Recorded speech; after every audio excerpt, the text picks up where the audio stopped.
Alright, so this is going to be a review of the Moto E, and I tried making this video earlier today, but I noticed something. If you trim videos on Android, then move them over to the computer, they won't play. But I guess that's the last time I'm going to do that. And here's the phone. Looks-wise, I think it looks really nice. It has camera on the back, no flash, which is kind of disappointing. You get this little, Motorola, indent into the back of the phone. Could be a button. It's not a button, though. It looks like there would be one that could be here. Maybe a fingerprint scanner in the future. I don't know. I think it looks pretty nice there, though. A power button on the side, which actually has a nice texture on it. It's pretty nice power button. It's feels a lot, even though it's plastic, it does feel better. Just because something's plastic doesn't mean it's cheap like other phones we've seen. Headphone jack at the top, like in the very middle at the top, seems kind of confusing at first, but I got used to it. Micro USB charger at the bottom, and front-facing camera this time, which the cameras on this thing are not that good. I'll just say it right now. And you get a speaker on the front, which is pretty decent. Main thing I want to show you is the performance of this thing. Just basic things like swiping between pages works fine on this thing. Apps like the settings, that took a bit long to open, but the phone, messages, I didn't buy this to use as a phone. I mainly just bought it to use tests on and play it for fun. It works pretty fine, and it works pretty well. It's kind of fucked up that it only has 8 gigs of storage, but you're paying a cheap price for it, so I'm not going to complain that much. There is a 16 gig one, which has 2 gigs of RAM, but 8 gigs of storage. I haven't used much storage on here, so I have 3.27. I may try to play some games on here and see how they run. Basic games will run well on here, like Angry Birds, Plants vs. Zombies, Clash of Clans, maybe, Temple Run, games like that. But if you try to play something like Asphalt, it's probably going to lag on here. And the wallpaper and the launcher have been changed with the new update. This is not Android 6.0, even though the Google Now launcher has been updated to it. It has the resnaps at the top, and I've already made a video about this. But what do I gotta say? My favorite thing about this phone is the battery life. You can probably leave this thing. I left it a couple days, and I left it out for like a couple days and did not use it, and it worked fine afterwards. The problem with it, here's what you gotta think about this phone. For the price, it's very good. Yeah, when you start using the phone a lot, the battery will go down. I'm not sure what percent I'm at now. I'm probably at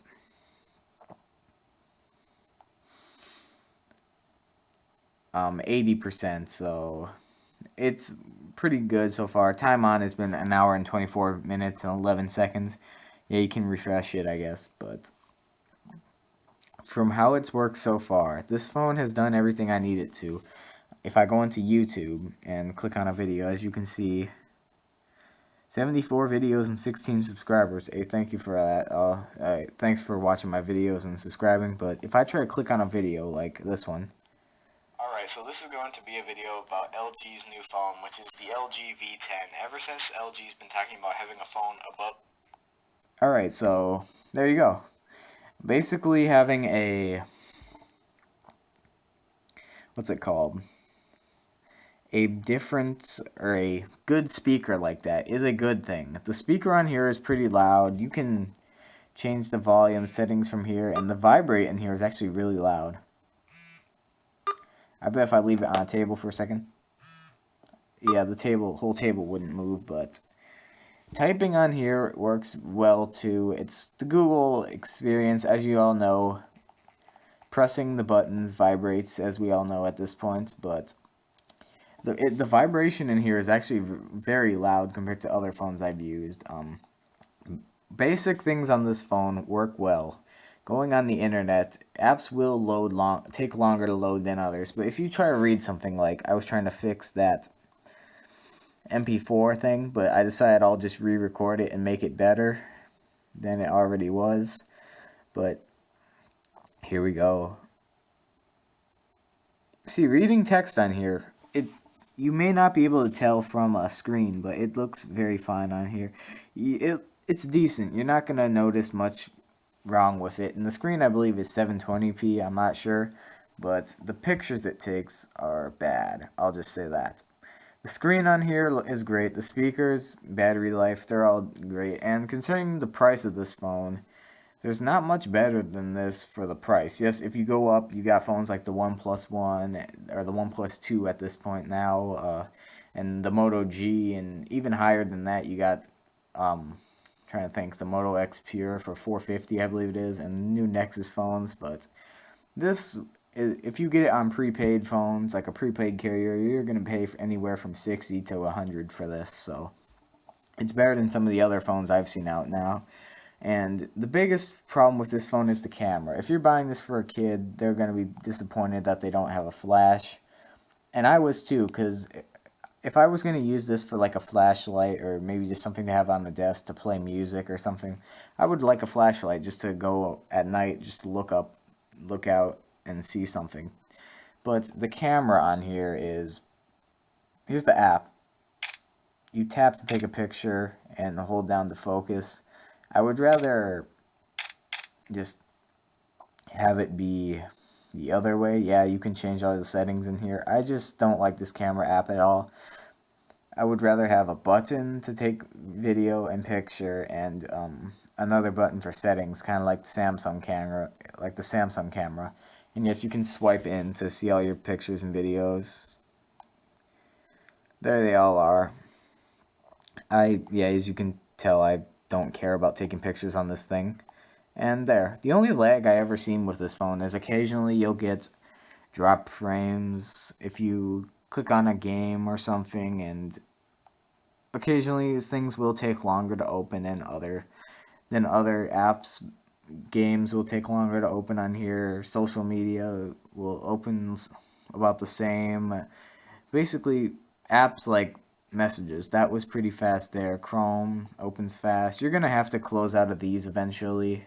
Yeah, you'll see a bit of lag trying to close out of those. The only lag I ever notice is sometimes when I swipe over to go to Google Now, it goes like, is it that big of a deal? If you're getting it for a little kid or an old, like, if depends on your age, you'll notice it. If you're an adult, you'll probably notice it. Teen, you'll probably notice it maybe. But if you're like a young kid or your grandparent or something like that, you're not going to notice it. And considering if you're just using it for basic things, maybe just a couple social apps, call, text, YouTube videos, listen to music. One of the main things I like about this phone is listening to music is it has an FM radio, which my G4, the Verizon one, does not have, which I'm pretty disappointed with. Yeah, I can use Spotify and stuff, but it's just nice that I don't have to use data or anything just to listen to radio, considering it's an FM radio built in. That's something I really like about this phone. Another thing I don't like is it's stock Android. That's the greatest thing about the software and the worst thing. The greatest thing because stock Android, you can do a lot more. And the worst thing because no clear all, only a power off. Really? No battery percentage? Really? I can't believe I just did that. Yeah, it doesn't even ask, are you sure to power off? I can't believe I just did that. Uh, I'm keeping this in the actual video so you guys can see it. I guess it's probably telling me to stop going on with my video so much, but would I recommend this phone? Yes, I would. As long as you remember that it doesn't ask when you're doing that, okay? And it's a very loud vibration right there. As long as you do remember to not accidentally turn it off like other phones. There's no restart there, so that's a very big problem. I like to restart because if my phone is feeling a bit slow and I just need to quick restart it. The screen's actually very, very bright right now, but if I just need a quick restart it, sometimes on phones that don't have them, like iPhones and this thing, I'll press power off, and then I think my phone restarted. Then I go 2 hours later to go use it, and it's not even on. That's the problem about it, but what do I gotta say? It's a good phone. Stock Android on here is very good. It's probably going to be one of the first phones to get Android 6.0, and I think I like this phone so far. I haven't had a problem with it other than me accidentally turning it off, which is not a problem with the phone. It's just me accidentally clicking on stuff. But multitasking on here is not going to be that great. But if you can deal with the storage, by the way, you can get SD card on here. But if you can deal with the storage and that other if you can deal with the storage and the fact that it's not high end, you're not going to be able to run every single game at the highest frame rate on here. If you can deal with that, it's a really good phone. And if you want something as a backup just to use an alarm clock or to play music off of, or something like a TV remote control, just to remote control your TV or your PlayStation or whatever you have, I think it works fine. That's all I really have to say about it, and bye.